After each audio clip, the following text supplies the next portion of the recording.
Hey friends, it is Jenny. Welcome to Gardening with Creekside, and here we are for a very special front porch chat with my dear precious friend Kata. Kata, you may have heard I have talked about. She is our sales rep. Yeah. I guess that's what you would call it, from Walter's Gardens, and so she has been the most invaluable resource you have, because I love Kata because she'll be like, the first time she came, she was like, oh, don't grow that. That's junk. It won't work in the South.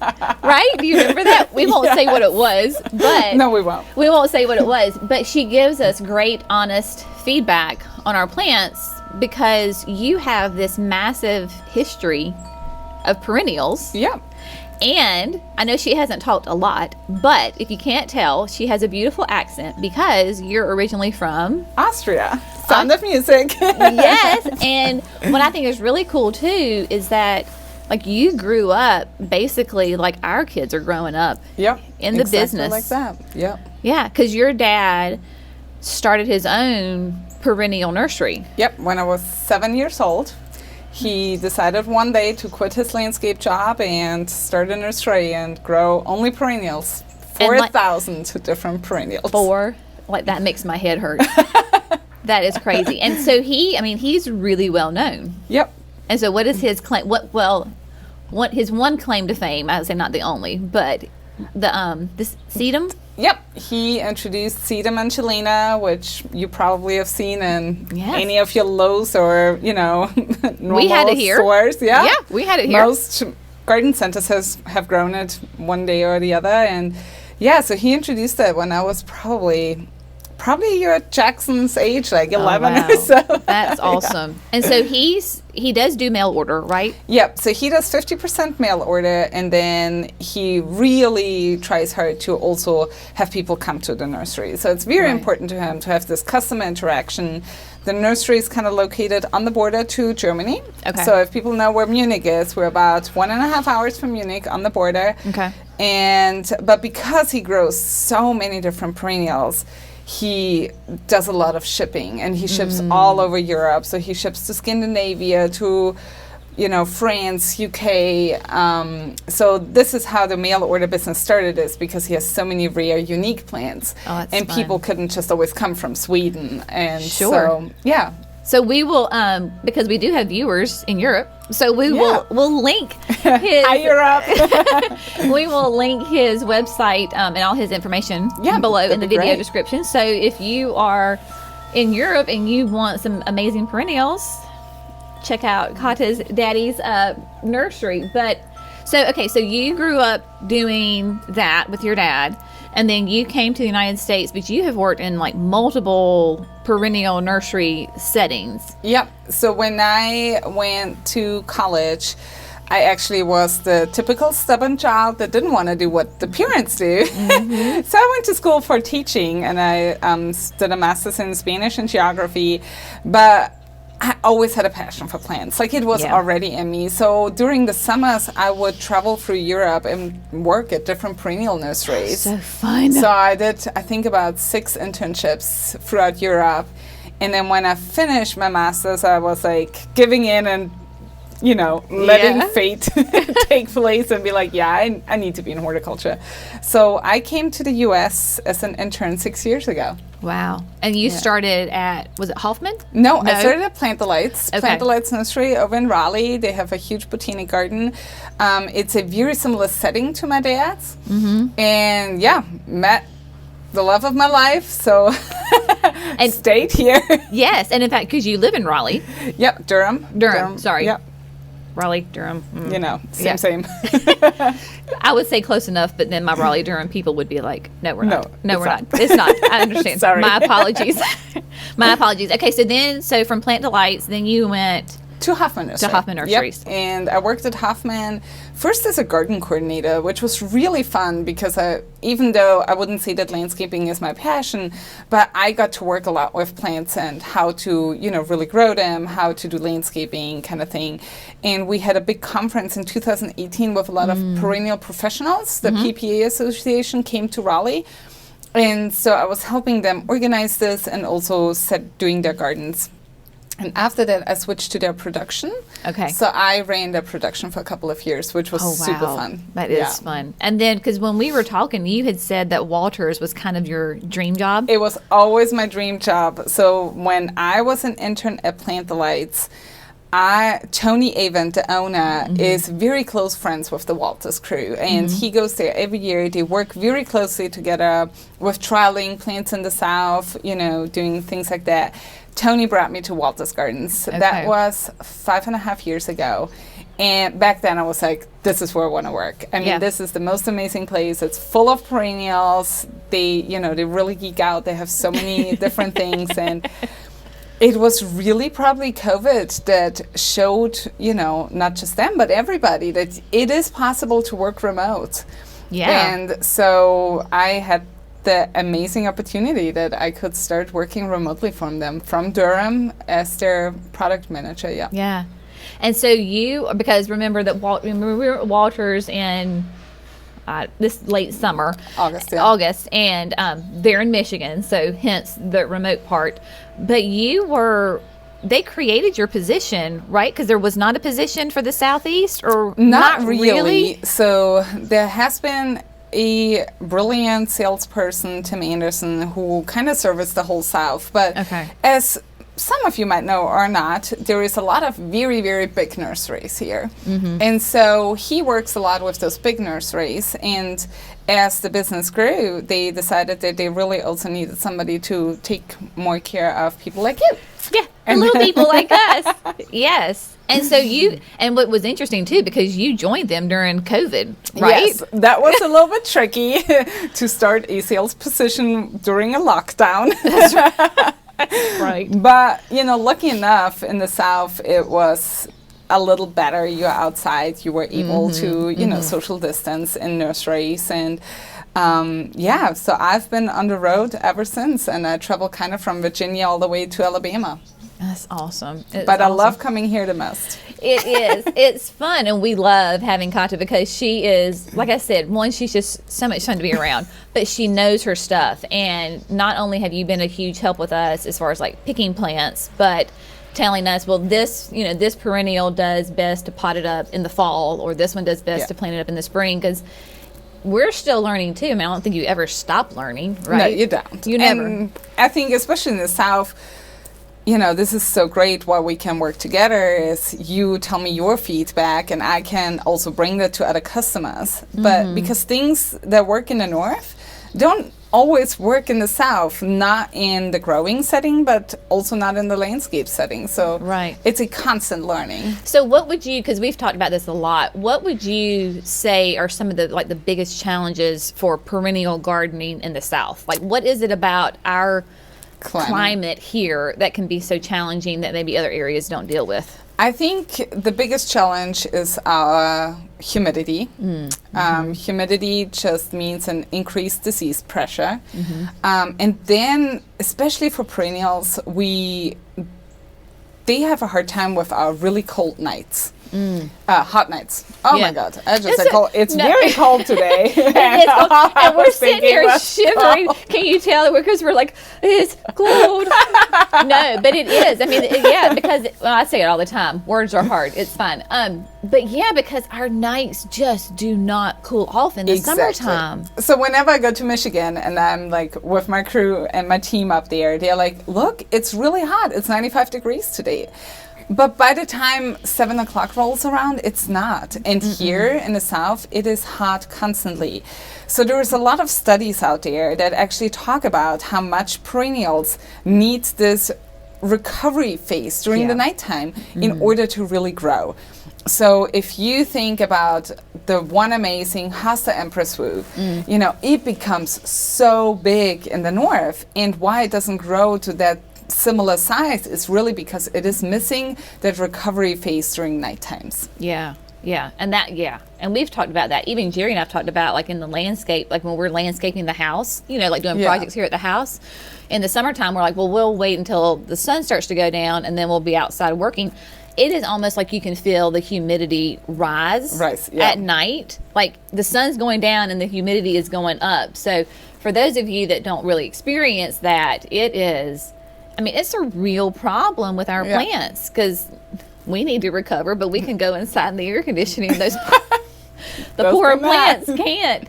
But we were having a lot of fun because and I've talked about this a lot, that Walters is great with sending us trial plants. And so right before we were doing this video, not that we're going to talk about anything really specific, of course, but we can't. So we were going through, and we were talking about the new trial plants for 2023. Yep. So there's a lot of fun things that are coming out, but there's some heucheras in there, and we can talk about that. But I was saying that I feel like I struggle with heucheras in the ground. Yeah. And you were saying that it's not just me, that a lot of times they do better in a pot. Yeah. And so you were giving a good tip about because they like to basically come up. Yeah. And so if that happens, it's a really good idea to just really take a shovel, kind of get that whole root mound out and just reset them. Yes. So it usually happens after winter where the bottom parts become kind of woody, wouldn't you say? Yeah, I would. Yeah. And then the leaves reflush on top of it, and that can look sometimes a little ugly. It's almost like a little tree. I mean, it's like it pops itself out of the ground, and then you have this, and it's not this nice lush mound. Exactly, but it really helps to just reset it. Yeah. But funny enough, if you put a heuchera in a container, it won't really do that. And that's mainly to the soil. Okay. So the soil levels are just different. Usually people use very good soil in a container. Yeah. And heucheras make fantastic plants for especially for fall. I mean, look at all the colors we have. All those red and orange colors, even the yellows. They really make great container plants put together with your pumpkins and your mums. Yes. But they come back every year, so it's really great. So one thing, we're going to talk about one last thing before we wrap it up, was we're going to have this coming year, the mangaves. Is that right? Yes. Yes. So you have a lot of them at your house. Yes, I do. You're a huge lover, right? Love them. So tell us some about why do you love them? And then it's interesting because not all of them are going to be perennials for us. So then, how do you deal with that? So first of all, why do you love them so much? Okay, so mangave, for anybody who doesn't know, is a intergenetic cross between an agave and a thing called manfreda.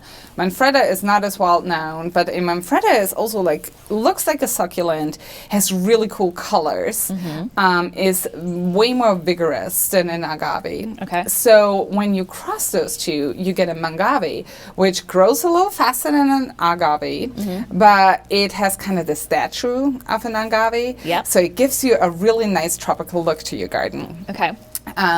With the mangave, so you get a lot more fun colors. So we have about, I'm probably gonna lie, but I think 50 in our catalog. You have It's a lot. It's a lot. And they're really we have short ones, wide ones, tall ones, humongous ones. So many different colors, really red, going into more purple or straight green. And so I feel like they're so much fun. They are very, very new plants, basically. So we've only started doing them in 2014. So there is so much to still explore. Yeah. My husband is, I would say, addicted to them. So am I. And we have most of them actually also in pots. Okay. Because like you mentioned, they are not really fully hardy here. So I feel like in pots they are very easy to, I can just take them and put them in a garage. A lot of them we just put inside like a houseplant. Yeah. I think they make a great houseplant. And then those we have in the ground, we either choose those that are hardy, or we take them out, we kind of cut off the roots pretty hard, and then just put them in a terracotta pot, a little bit of gravel, so because they get top heavy, to just stabilize them. We water them maybe once or twice a year inside the garage, and then in springtime we just cut off the ugly leaf and it reflushes. It's easy. Oh my gosh. But they're so much fun. And then they bloom probably after 5-6 years. Okay. And then once they bloom, just like agave, so many succulents, the main plant will die, but it has all the babies around. Oh, yeah. You just so much plant fun. those, yeah. So what we're going to do, because Walters does have so many to choose from, when we were looking at them, and I guess that was like this past summer, and I was like, Kata, how in the world am I going to choose? So what's great, though, is that Walters offers like this collection. So there's 2 different collections. So we will have one of the collections available this spring. I don't remember when they're coming.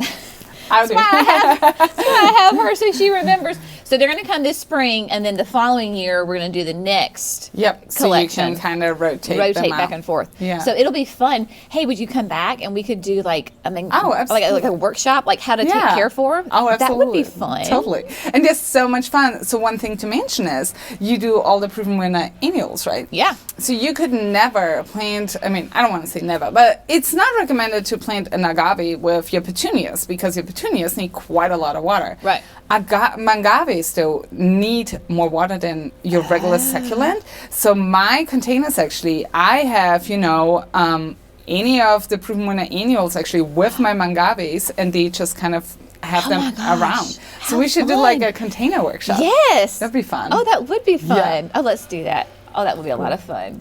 Okay, so would you say, I know I always do this, and they know I do this. I'm like, oh, just one more question, and then like 20 minutes later, here we still are. So if you had to, I know this is hard, this is going to put you on the spot.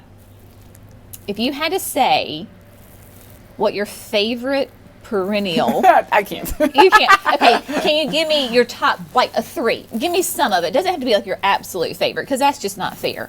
But like, what are some of your favorites that just are like surefire winners, do amazing, high performers? I think definitely love phlox. So I love some of the hybrid phlox. I love the paniculadas, but the Luminary series from Proven Winners is great, but in the south there's still, you have to be very much on top of it.